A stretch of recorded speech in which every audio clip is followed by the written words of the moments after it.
E-commerce is not just a startup game. Brick and mortar companies too aggressively looking at the online e-commerce space. We've seen announcements recently by Mahindra, Bombay Dyeing as well, while others like Reliance Brands, which already have a presence, will try and use that model for other brands as well, both the global and domestic. That's the question we are going to be posing to our guest. But how large is that opportunity? I'm being joined by Darshan Mehta of Reliance Brands with more on that. Darshan, thanks for joining us today in our studios. I want to first start by talking to you about the fact that, you've been, Reliance Brand has been in the business for about 4 odd years now. You started by bringing diesel to India. What's looking exciting going forward? Well, I guess, as brand players, we are quite channel agnostic. I mean, we want to address the consumer typically through the 6 or 7 channels which globally exist. Unfortunately, in India, other than what we call the monobrand e-commerce, monobrand brick and mortar commerce channel, there's no other channel available. Except now we have opening of a brand new channel that shows a lot of promise. So, I mean, that's part of the excitement. Of course, the overall excitement is a consumer story in India, which doesn't have a reverse gear. It gets better. So, how much of the consumer story, according to Reliance Brands, and according to you, is being contributed by domestic brands? Because I notice you focused a lot, largely on international brands, but do you see the domestic story as well picking up? Yes and no. I mean, beyond a point, effectively what the Indian consumer in most emerging markets, the upcoming consumer, wants to live an aspirational life that their Western counterparts have lived. So to that extent, Western brands across price points which have a authenticity, pedigree, will always strike a better note because the consumer is still not in the, it's in the phase of the flash value. It's not really in the phase of for me, enjoying for me and so on and so forth, etc. So I think we are going to remain for the at least next decade or so, where Western brands are going to, cut ice much more than homegrown brands. But having said that, you'll see hybrid versions, you'll see special lines for Indian consumers coming up and so on and so forth, etc. We are great assimilators. Sure. So today we are of course talking about the entire e-commerce online piece and saying there's so much of interest that seems to be picking up. You're seeing huge valuations, but I want to ask you, how are you looking at differentiating yourself in this entire space? So, first and foremost, the brand itself is a great differentiator. So, if I may pick up Steve Madden or Diesel Footwear or Superdry as examples, the way the brand is structured in terms of the product, in terms of the communication ethos itself, etc., is a great differentiator. We are selectively building partnerships with some of the key players. So, it's not a very wide hit strategy because most of our brands are more from the premium to the luxury end, so the higher end of the market, where the customer is graduating from the more mainstream brands on online commerce to these brands. So it's still a bit of a early, so to say, customer acquisition, discovery strategy, and I must say the last 6 months results have been extremely heartening in terms of how the customer is graduating. I never thought that we'd be able to sell in good quantities, say 10,000 rupee, shoes online, but they are doing incredibly well. Okay.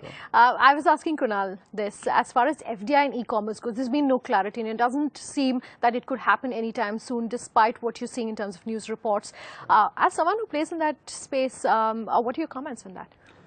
So I think it's the classic Indian entrepreneurial story. So marketplace as a model, if you see, it's becoming more and more prevalent, largely due to FDI laws. So it started with people like Amazon, for instance, who have pioneered the marketplace model. But you now seen a Flipkart, for instance, get into the Snapdeal, for argument's sake. And I just heard your conversation is entirely on the marketplace model. So you would have, I think, the horizontal players. The Flipkarts, Amazons of the world will pioneer the marketplace model. Then you'll also have the verticals. And in the vertical space, I don't see international players being able to come in till the FDI policy doesn't change, because vertical players can't be order aggregators. They need to own the inventory, they need to warehouse, they need to create a certain post online shopping experience for the customer, which is still difficult on a marketplace model. Okay, so that's one part of the story, which is FDI. The other part, of course, is valuations. You were just talking about Flipkart, for example, and we've seen that Flipkart Myntra deal. What are your comments on valuation? Do you think these are sustainable going forward? So I'm not a player. I'm neither an investor nor an investee. So to that extent, I'm not at any of the end of the space. But My sense is that it is a rub-off from what I call the China effect. If you essentially see what's happened is the biggest runaway valuations in the online commerce space is in China. We all are hearing about Alibaba $100 billion plus, IPO, all of that, etc. So the China story is more or less beyond the reach of everyone who has missed that. What's the next story happening? India is the next story. And to that extent, I think it's more snapping up the India story. And within that, I think what we're going to see is a winner takes all strategy. So going to be 3 or 4 players, okay, and possibly a few other niche players which are showing promise. So all of the money is going to go there. So it's a demand and supply situation.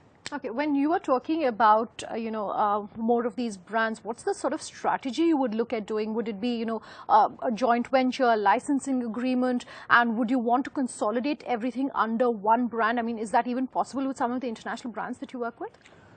So, so we have a mix of what you call joint venture. All our joint ventures are what you call timeless, in a sense they are not time bound. They are more perpetual joint ventures. And we have in equal measure what we call very long-term master franchise agreements. Increasingly in the bridge to luxury space, we tend to prefer the joint venture because the wait is longer. It's a longer burn model. But in the slightly more premium and mainstream space, we tend to do master franchise partnerships. For instance, BCBG, which is a last announced partnership, and it's a very aspirational and lovely brand that we are on the cusp of launching, is a very long-term master franchise partnership. To answer your second question in terms of our e-commerce strategy, so I've never believed that either in brick and mortar or online, for me to house all the brands that are operated by Reliance Brands under one space makes sense, because you as a customer don't necessarily relate to Hamleys, Quicksilver and BCBG all being in the same space just because they happen to come from the same company. For us, Reliance Brands is more like just a holding umbrella company. Otherwise, every brand has its own niche and cachet of customers, and that's what we like to.